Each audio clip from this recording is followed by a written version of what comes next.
প্রিয় একাদশ শ্রেণীর শিক্ষার্থী বন্ধুরা, তোমাদের জন্যে আমি এই ক্লাসে আলোচনা করব রবীন্দ্রনাথ ঠাকুর রচিত ছুটি ছোট গল্পটি। হ্যাঁ বন্ধুরা, তোমাদের প্রথম সেমিস্টারের যাবতীয় প্রশ্ন উত্তর আমি কিন্তু ইতিমধ্যে শেষ করে দিয়েছি এবং বিশ্লেষণের ক্লাসগুলোও শেষ করে দিয়েছি। যারা আমার চ্যানেলটিকে সাবস্ক্রাইব করো সাবস্ক্রাইব করে নাও, আর যারা গুরুত্বপূর্ণ ক্লাসগুলি দেখার জন্য এবং অসুবিধা বোধ করছো তারা কিন্তু অবশ্যই আমার চ্যানেলের প্লেলিস্ট থেকে তোমাদের প্রথম সেমিস্টারের সমস্ত প্রশ্ন উত্তর এবং বিশ্লেষণের ক্লাসগুলি দেখে নাও। আজকে থেকে আমি শুরু করলাম তোমাদের দ্বিতীয় সেমিস্টারের ক্লাস। আজকে ছুটি গল্পটি থেকে দ্বিতীয় সেমিস্টারের প্রথম পর্বে আমি 102টি প্রশ্ন এবং উত্তর আলোচনা করব। চলো দেরি না করে তাহলে দ্বিতীয় সেমিস্টারের প্রথম ক্লাসটি দেখে নিই। দেখো, ছুটি গল্প থেকে প্রথম প্রশ্ন, ছুটি গল্পটি কার লেখা? রবীন্দ্রনাথ ঠাকুরের লেখা। নেক্সট, ছুটি গল্প রবীন্দ্রনাথ ঠাকুর কত সালে রচনা করেন? 1299 বঙ্গাব্দে রচনা করেন। ছুটি গল্পটি কোন মাসে রচিত হয়? পৌষ মাসে। কোন পত্রিকায় প্রথম ছুটি গল্পটি প্রকাশিত হয়? সাধনা পত্রিকায় 1892 খ্রিস্টাব্দে। 5, ছুটি গল্পের উৎস কী বা ছুটি গল্প কোথা থেকে নেওয়া হয়েছে? রবীন্দ্রনাথ ঠাকুরের গল্পগুচ্ছ। ছুটি গল্পটি গল্পগুচ্ছের কোন খণ্ডের অন্তর্গত? প্রথম খণ্ডের অন্তর্গত। 7, ছুটি গল্পে বালকদের সর্দারের নাম কি? ফটিক চক্রবর্তী। নেক্সট, চট করিয়া একটা নূতন ভাবোদয় হইল। কার মাথায় একটা নতুন ভাবের উদয় হলো? ফটিকের মাথায়। নদীর ধারে একটা প্রকাণ্ড শালকাঠ কিসে রূপান্তরিত হবার প্রতীক্ষায় পড়েছিল? মাস্তুলে রূপান্তরিত হওয়ার প্রতীক্ষায় পড়েছিল। 10 নম্বর, মাস্তুল কি? নৌকা বা প্রাচীনকালের জাহাজে পাল টানানোর বা পাল খাটানোর বড় খুঁটিকে মাস্তুল বলা হয়। 11, চট করিয়া একটা নূতন ভাবোদয় হইল। ফটিকের মাথায় কোন ভাবের উদয় হলো? নদীর ধারে পড়ে থাকা একটা প্রকাণ্ড শাল কাঠ গড়িয়ে নিয়ে যাওয়ার ভাব উদয় হলো। 12, প্রকাণ্ড শব্দের অর্থ কী? বড়। 13 নম্বর প্রশ্ন, সমস্ত বালকেরা ফটিকের প্রস্তাব অনুমোদন করল কেন? উত্তর, যে ব্যক্তির কাঠ দরকারের সময় সেই ব্যক্তির বিস্ময়, বিরক্তি এবং অসুবিধার কথা ভেবে সকলে ফটিকের প্রস্তাব অনুমোদন করল। 14, সকলে কেমনভাবে শালকাঠ গড়িয়ে নেওয়ার কাজে প্রবৃত্ত হয়েছিল? কোমর বেঁধে এবং মনোযোগের সঙ্গে। 15 নম্বর, ফটিকের ভাইয়ের নাম কি? মাখনলাল। নেক্সট, কোমর বাঁধিয়া সকলেই যখন মনোযোগের সহিত কার্যে প্রবৃত্ত হইবার উপক্রম করিতেছে এমন সময় কোন ঘটনা ঘটল? ফটিকের ভাই মাখনলাল সেই গুড়ির উপরে বসে পড়ল।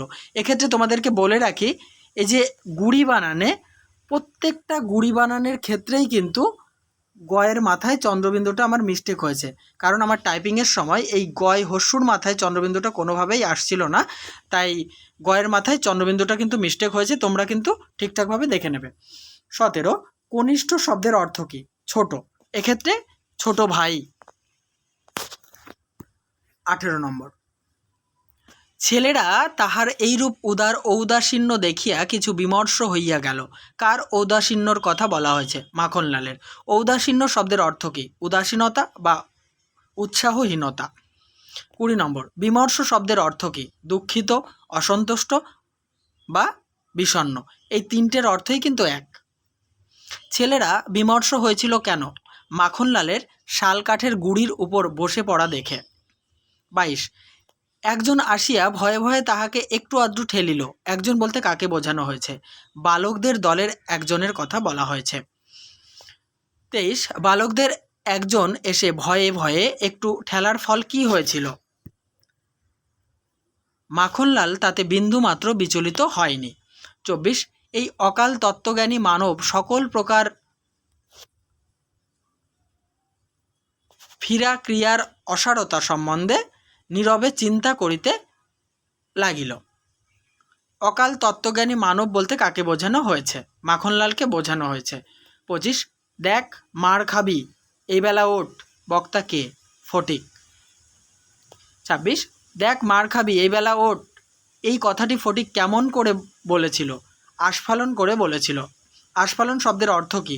দম্ভের সাথে বা বেগের সঞ্চালন বা ক্ষুব্ধ হয়ে। 28, দেখ মার খাবি, এই বেলা ওঠ, ফটিকের এই কথা শুনে মাখনলাল কি করেছিল? একটু নড়ে চড়ে বসে আসনটি স্থায়ীভাবে দখল করেছিল। 29 নম্বর প্রশ্ন, ভাইয়ের এরকম কাজের জন্য রাজসম্মান রক্ষা করতে ফটিকের কি করা কর্তব্য ছিল? অবাধ্য ভাইকে চড় দেওয়া কর্তব্য ছিল। 30, অবাধ্য ভাইয়ের কোথায় চড় দেওয়া কর্তব্য ছিল? গণ্ডদেশে। গণ্ডদেশ শব্দের অর্থ কী? গাল বা কপল। অনতি বিলম্বে শব্দটির অর্থ কী? শীঘ্র, অবিলম্বে বা দ্রুত।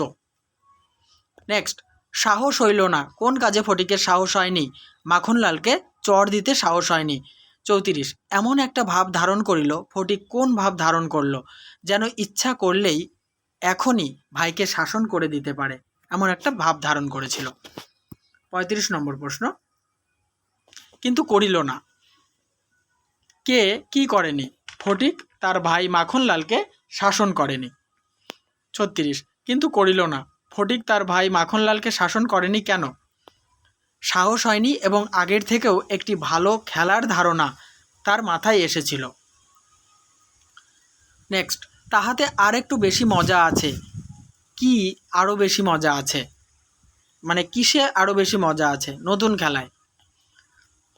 38, তাহাতে আর একটু বেশি মজা আছে, কোন খেলায় আর একটু বেশি মজা আছে? মাখনলালকে শুদ্ধ কাঠের গুঁড়ি গড়াতে আরম্ভ করা, এই খেলায় বেশি মজা আছে। 39, প্রস্তাব করিল, ফটিক কি প্রস্তাব করেছিল? মাখনকে শুদ্ধ কাঠের গুঁড়ি গড়াতে আরম্ভ করার প্রস্তাব করেছিল। 40 নম্বর প্রশ্ন, ইহাতে তাহার গৌরব আছে, কে মনে করেছিল গাছের গুঁড়ি গড়িয়ে খেলার মধ্যে তার গৌরব আছে? মাখনলাল। 41, তাহার কিংবা আর কাহারও মনে উদয় হয় নাই, কোন বিষয়টি মাখন এবং অন্য ছেলেদের মনে উদয় হয়নি? মাখনকে শুদ্ধ কাঠ গড়ানোর খেলায় যে বিপদের সম্ভাবনা আছে, এটা কারোরই মনে হয়নি। 42, অন্যান্য পার্থিব গৌরবের ন্যায় ইহার আনুষঙ্গিক যে বিপদের সম্ভাবনাও আছে, কোন বিষয়ে বিপদের সম্ভাবনা আছে? মাখনকে শুদ্ধ কাঠ গড়িয়ে খেলাতে বিপদের সম্ভাবনা আছে। 43, ছেলেরা কোমর বেঁধে কি ঠেলতে আরম্ভ করেছিল? মাখনের বসে থাকা কাঠের গুঁড়ি ঠেলতে আরম্ভ করেছিল।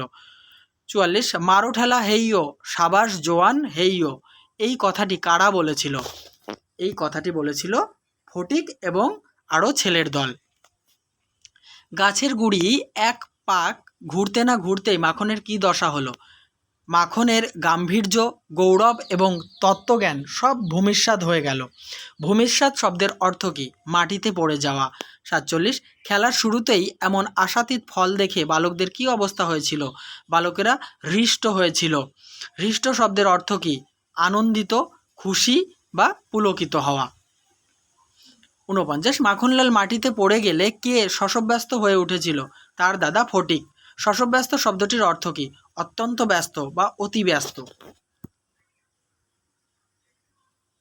নেক্সট, 51 নম্বর, ভূমিসজ্জা ছেড়ে মাখনের রাগ কার উপর গিয়ে পড়েছিল? ফটিকের উপর। প্রচণ্ড রাগে মাখন ফটিককে কেমনভাবে মেরেছিল? অন্ধভাবে। মাখন ফটিকের কোথায় আঁচড় কেটেছিল? নাকে মুখে। 54 নম্বর প্রশ্ন আলোচনা করার আগে বলি বন্ধুরা, অবশ্যই ভিডিওতে লাইক, কমেন্ট এবং শেয়ার করো, কারণ আমি দ্বিতীয় সেমিস্টারের প্রশ্নোত্তর আলোচনা করা শুরু করলাম। বন্ধুদের মাঝে ছড়িয়ে দাও, কারণ তোমাদের সাহায্য এবং তোমাদের সহযোগিতা ছাড়া আমার চ্যানেলের ডেভেলপ কিন্তু সম্ভব নয়। আমি অবশ্যই আশা করছি তোমরা 100% উপকৃত হবে আমার ভিডিও দেখে, আর বন্ধুদের মাঝে ছড়িয়ে দিয়ে অবশ্যই আমাকে হেল্প করবে। 54 নম্বর, কাঁদিয়া কাঁদিয়া গৃহাভিমুখে গমন করিল, কে গমন করল? মাখনলাল। খেলা ভাঙিয়া গেল, কখন খেলা ভেঙে গিয়েছিল? মাখনলাল মাটিতে পড়ে গিয়ে ফটিককে মেরে যখন বাড়ির দিকে চলে গিয়েছিল তখন খেলা ভেঙে গিয়েছিল। উৎপাটন শব্দের অর্থ কী? তোলা, উপড়ে ফেলা বা উত্তোলন করা। দেখো, আমি বেশিরভাগই শব্দার্থ কিন্তু 2-3টে করে লিখেছি, অপশানে যেটা থাকবে সেটাতে তোমরা যাতে টিক দিয়ে আসতে পারো। 57, ফটিক কাশ তুলে কোথায় চিবাতে শুরু করেছিল? অর্ধনিমগ্ন নৌকার গলুইয়ের উপর বসে। ফটিক কাশের কোন অংশটা চিবিয়েছিল? গোড়ার দিকের অংশটা। অর্ধনিমগ্ন শব্দের অর্থ কী? অর্ধেক ডোবা, মানে অর্ধেকটা ডুবে আছে এমন। গলুই কি? গলুই হচ্ছে নৌকার সামনের সরু অংশটা। 61, এমন সময় একটা বিদেশি নৌকা ঘাটে আসিয়া লাগিল, বিদেশি নৌকার ভদ্রলোকটির বয়স কেমন? অর্ধবয়সী লোকটি। 62 বিদেশি ভদ্রলোকের গোঁফ কেমন ছিল? কাঁচা। 63 বিদেশি ভদ্রলোকের চুলগুলি কেমন ছিল? পাকা। 64 নম্বর প্রশ্ন, বিদেশি নৌকা থেকে যে অর্ধবয়সী ভদ্রলোক নেমেছিল তিনি ফটিককে কি জিজ্ঞাসা করেছিলেন? দেখো কোটেশনে লেখা হয়েছে, এটা বইয়ের ভাষা বলে। চক্রবর্তীদের বাড়ি কোথায়? এ কথায় জিজ্ঞাসা করেছিল। 65 বালককে জিজ্ঞাসা করিলেন। এখানে বালক বলতে কার কথা বলা হয়েছে? ফটিকের কথা বলা হয়েছে। 66 ফটিক ডাটা চিবাতে চিবাতে কি উত্তর দিয়েছিল? ওই হোথা। এটাকেও কোটেশনে রাখা হয়েছে, এটা বইয়ের ভাষা। 67 ভদ্রলোকের কোথা এর উত্তরে কি জানিয়েছিল? মানে ভদ্রলোক মানে ওই কাঁচা পাকা ভদ্রলোকটি ফটিককে যখন বলেছিল কোথা, তখন এর উত্তরে ফটিক কি জানিয়েছিল? ফটিক জানিয়েছিল জানি নে। 68 ফটিক কি থেকে রস গ্রহণ করেছিল? তৃণের মূল থেকে বা তৃণমূল থেকে, অর্থাৎ কাশের ডাটা থেকে কিন্তু রস সংগ্রহ করেছিল। ফটিক দাদা মা ডাকছে বক্তাকে বাঘা বাগদি। 70 নম্বর প্রশ্ন, ফটিক দাদা মা ডাকছে বাঘা বাগদির এই কথার উত্তরে ফটিক কি জানিয়েছিল? ফটিক জানিয়েছিল যাব না। নেক্সট, বাঘা ফটিককে কিভাবে তুলে নিয়ে গিয়েছিল? জোরপূর্বক আড়কোলা করে তুলে নিয়ে গিয়েছিল। নেক্সট, বাঘা বাগদি ফটিককে জোরপূর্বক আড়কোলা করে তুলে নিয়ে যাবার সময় ফটিক কি করেছিল? নিষ্ফল আক্রোশে হাত পা ছুঁড়েছিল। 73 ফটিককে দেখে তার মা কেমন মূর্তি ধারণ করেছিল? অগ্নিমূর্তি ধারণ করেছিল। নেক্সট, আবার তুই মাখনকে মেরেছিস বক্তাকে? বক্তা হচ্ছে ফটিকের মা। 75 হ্যাঁ মেরেছে বক্তাকে মাখনলাল। পরের প্রশ্ন 76 দ্রুত গিয়া মাখনকে এক সশব্দ চর কষাইয়া দিয়া কহিল ফের মিথ্যে কথা। কে মাখনকে চর কষিয়েছিল? ফটিক মাখনকে চর কষিয়েছিল। পরের প্রশ্ন 77 তখন আর ফটিকের সহ্য হইল না। কোন কথা ফটিকের সহ্য হয়নি? মাখনের বলা হ্যাঁ মেরেছে এই মিথ্যে কথা ফটিকের সহ্য হয়নি। নেক্সট, ফটিকের মা ফটিককে কয়টি চপেটাঘাত, আবার বলছি, ফটিকের মা ফটিককে কয়টি চপেটাঘাত করেছিলেন? 2-3টি চপেটাঘাত করেছিলেন। চপেটাঘাত শব্দের অর্থ কী? চর বা হাত দিয়ে আঘাত করা। 80 নম্বর, ফটিককে তার মা চপেটাঘাত করলে ফটিক কি করেছিল? তার মাকে ঠেলে দিয়েছিল। 81 তুই আমার গায়ে হাত তুলিস বক্তাকে? বক্তা হচ্ছে ফটিকের মা। নেক্সট 82 কি হচ্ছে তোমাদের বক্তাকে? কাঁচা পাকা লোকটি। পরের প্রশ্ন, কাঁচা পাকা লোকটি সম্পর্কে ফটিকের মায়ের কে হন? দাদা। কাঁচা পাকা লোকটি সম্পর্কে ফটিকের কে হন? মামা। 85 কাঁচা পাকা লোকটির মা, আবার বলছি, কাঁচা পাকা লোকটির নাম কি? বিশ্বম্ভর। 86 ও মা এ যে দাদা, তুমি কবে এলে বক্তাকে? ফটিকের মা। 87 ফটিকের মা তার দাদাকে কেমনভাবে প্রণাম করেছিলেন?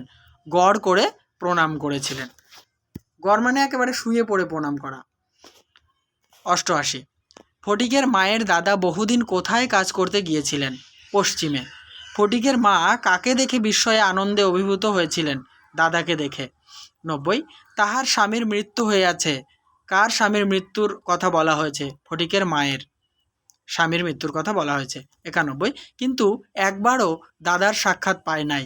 কে দাদার সাক্ষাৎ পায়নি? ফটিকের মা তার দাদার সাক্ষাৎ পায়নি। 92 আজ বহুকাল পরে দেশে ফিরিয়া আসিয়া বিশ্বম্ভরবাবু তাহার ভগিনীকে দেখিতে আসিয়াছেন। বিশ্বম্ভরবাবু কে? বিশ্বম্ভরবাবু হলেন ফটিকের মামা এবং ফটিকের মায়ের দাদা। 93 সমারোহ শব্দটির অর্থ কী? ঘটা করা, জাঁকজমক করা বা আনন্দ করা। তিনটে যে কোনো একটা অপশনে তোমাদের আসতে পারে। 94 বিশ্বম্ভরবাবু বিদায় নেবার কয়দিন আগে তার বোনকে ছেলেদের পড়াশোনা এবং মানসিক উন্নতি সম্বন্ধে প্রশ্ন করেছিলেন। 2-1 দিন আগে। পরের প্রশ্ন, বিশ্বম্ভরবাবু ফটিকের সম্পর্কে তার বোনের কাছ থেকে কি শুনেছিলেন? উত্তর, পাঠে অমনোযোগ এবং অবাধ্য উচ্ছৃঙ্খলতার কথা শুনেছিলেন। 96 বিশ্বম্ভরবাবু মাখনলালের সম্পর্কে তার বোনের কাছে কি শুনেছিলেন? সুশান্ত, সুশীলতা ও বিদ্যানুরাগের বিবরণ শুনেছিলেন।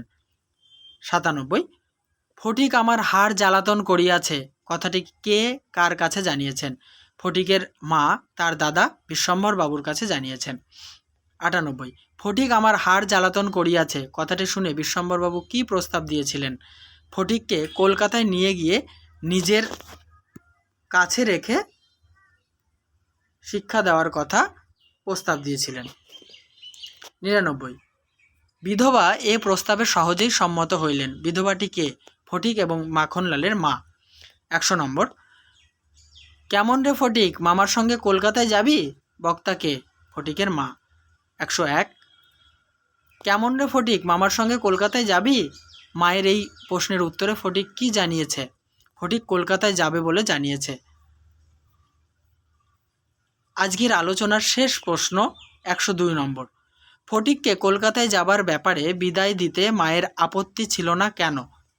উত্তর, সর্বদা মায়ের মনে ভয় ছিল যে কোনো দিন হয়তো মাখনকেই ফটিক জলে ফেলে দেবে অথবা মাথা ফাটিয়ে দেবে কিংবা কোনো দুর্ঘটনা ঘটাবে, তাই ফটিককে বিদায় দিতে আপত্তি ছিল না মায়ের। তাহলে বন্ধুরা, এই আলোচনার সাথে সাথে সেকেন্ড সেমিস্টারের অর্থাৎ দ্বিতীয় সেমিস্টারের ছুটি গল্প থেকে প্রথম পর্ব আমি সমাপ্ত করছি।